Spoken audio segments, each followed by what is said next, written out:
मैं फिर से एक कविता लिखा हूँ। ये कविता 5 साल पहले एक छोटा-सा घटना को देखा था, उसको ऑब्ज़र्व किया था, तो मैं बहुत प्रेरित हुआ था। उसको एक कहानी के रूप में लिखने का कहानी लिखना चाहता था, लेकिन नहीं लिख पाया। वजह नहीं पता क्यों नहीं लिख पाया, लेकिन अभी मैं उसको हाल ही में उसको एक कविता का रूप दिया है, उस घटना को। तो पहले मैं उस घटना को बता देता हूँ।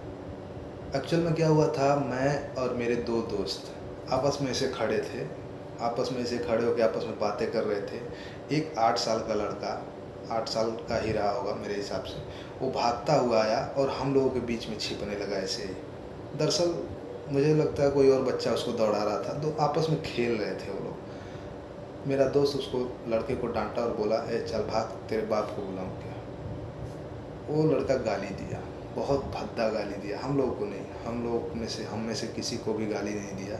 वो अपने पापा को, अपने बाप को गाली दिया और बोला वो तो शराब पीता है। ये कहकर वो वहाँ से भाग गया।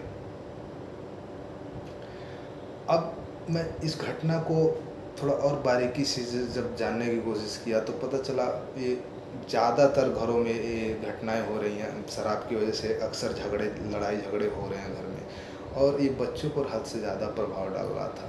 ये मैं बहुत ज़्यादा नोटिस किया, ये लगभग 10 घर के बाद हर घर में ऐसा था।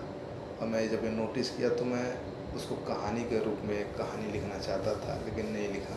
तो अभी हाल ही में एक कविता लिखा हूँ, और ये कविता ये बाप और बेटे का एक कन्वर्सेशन है, एक बातचीत है, वार्तालाप है। एक शराबी बाप और एक बेटा जो अपने बाप से सवाल करता, अपने पापा से सवाल करता है। अब वो लड़का इतना तो बड़ा हो गया है, अभी 5 साल पहले की घटना है। अभी उसको मैं नोटिस किया तो अभी बहुत मतलब इतना बड़ा हो गया कि अपने पापा से सवाल जवाब कर सके। तो मैं इसको ध्यान में रखकर ये दोनों के बाप और बेटे का कन्वर्सेशन लिखा है। तो बेटा अपने पापा से कुछ बोलता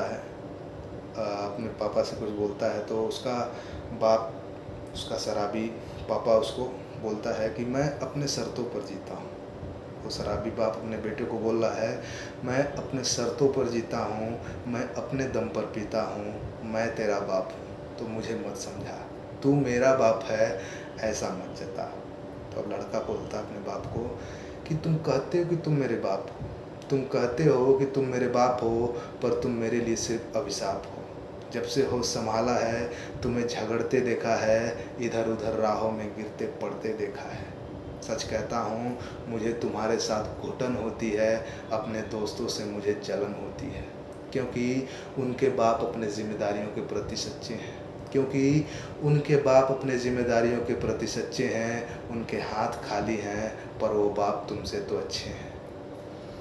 अब बाप बोल रहा है।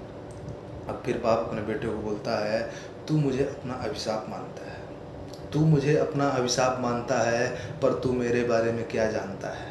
तू मेरी तुलना किसी और के बाप से करता है, तू मेरी तुलना किसी और के बाप से करता है, पर तेरा बाप हर रोज़ तड़प कर आह भरता है।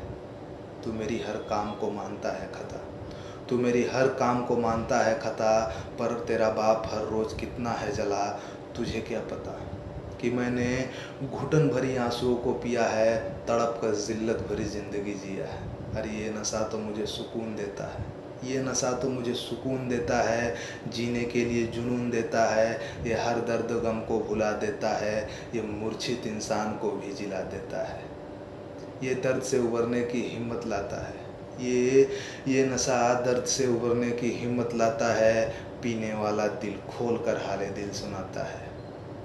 अब लड़का फिर सवाल करता अपने पापा से, बोलता है कि तुम कहते हो कि तुमने ज़िल्लत भरी ज़िंदगी जिया है, तुम कहते हो कि तुमने ज़िल्लत भरी ज़िंदगी जिया है, पर क्या तुमने ज़िंदगी का सामना किया है, या फिर समस्याओं के सामने घुटने टेक दिया है और तकलीफ़ के नाम पर सिर्फ तुमने पिया है? क्या पीने से समस्याएं हो जाती हैं दूर? क्या पीने से समस्याएं हो जाती हैं दूर, या फिर समस्या आते ही तुम पीने के लिए हो जाते हो मजबूर? दरअसल तुम समस्याओं से दूर भागते हो, दरअसल तुम समस्याओं से दूर भागते हो, कायरों की तरह संघर्ष से बचना चाहते हो, और बेशर्म होकर कहते हो ये नशा तुम्हें सुकून देता है, जीने के लिए जुनून देता है। अगर ये बात है तो तुम काम करो कुछ ऐसा मुझे भी सुकून मिले और लगे तुम्हारे जैसा। और एक काम, और मेरे पढ़ाई और भविष्य की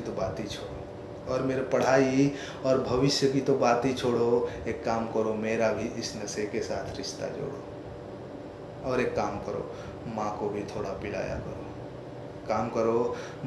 थोड़ा पिलाया करो, ताकि हर रोज़ उसे भी सुकून से सुलाया करो, क्योंकि वह भी तो तकलीफ़ झेलती है, तुम्हारे दिए गए दर्द, आंसू और उत्पीड़न की आग से जलती है। अब हम भी तुम्हारे जैसा सुकून से ज़िंदगी जी लेंगे, तुम्हारे साथ बैठकर हम भी थोड़ी बहुत पी लेंगे। वो बात अलग है हमारी वजह से दुनिया वालों को तकलीफ़ होगी, वो बात अलग है हमारी वजह से दूसरों को तकलीफ़ होगी, उन लोगों की नज़रों में बन जाएंगे हम रोगी। लेकिन हमें दुनिया वालों और दुनियादारी से क्या फ़र्क पड़ता है, ये नशा तो हमें सिर्फ सुकून देने के लिए चढ़ता है। और एक काम, वो भी बात अलग है कि माँ के सारे अरमान उसके आंसुओं के साथ धुल जाएंगे, मेरे सारे सपने मेरी मौत के साथ मिट्टी में मिल जाएंगे। पर एक बात अच्छी है कि अब मेरे जैसा एक और बच्चा पैदा नहीं होगा, क्योंकि अब हमारा वंश इससे ज़्यादा नहीं होगा। Thank you. ये इतनी सी मेरी एक कविता थी, और मैं किसी को दिल दुखाना नहीं चाहता। मैं अपनी विचारधारा रखना चाहता था। एक बच्चे का नज़रिया एक माँ बाप के प्रति, वो किस तरह से झगड़ों को देखता है, कि क्या क्या सीखता है अपने माँ बाप से। बस इतना ही। धन्यवाद आपको सुनने के लिए।